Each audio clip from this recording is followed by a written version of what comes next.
Selamun Aleyküm və Rahmetullah. Və aleyküm salam.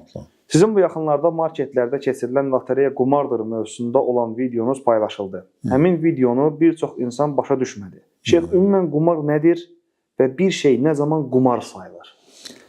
Əslində qumar ərəbcə meysirdir. Meysir yəni yusur sözündən, yəni nə rahat yolla pul qazanılan, rahat yolla var dövləti qazanmaq.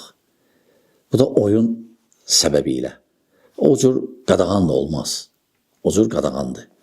Və Allah Subhanahu taala qadağan edib qumarı. Və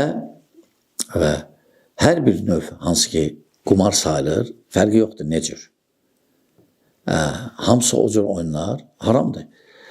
Marketlərdə də ki, o mükafat verirlər. Məsələn, ta ki sən al, sonra sənə adı yazırsan, atırlar bir qaba, sonra ayın sonunda o qabı oyun eynirlər. Kimin adı çıxdı, tutaq ki, maşın verirlər və ya nəsə verirlər.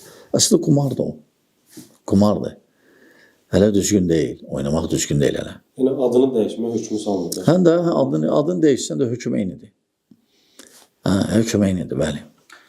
Yenə də bir izləyici bu videonun altına bir sual yazır. Deyir, bunu başa düşdüm. Qumar. Bəs misal üçün müdir deyir ki, kim bu ay daha çox işləsə, ona misal üçün maaşında bu qədər artım edəcək. O evet, o qumar deyil. O tənəffüsdür, yəni işində işləmək, o qumar çağırır. İşin qarşılığını verir. İşin qarşılığını verir. O problem deyil. Allah sizdən olsun.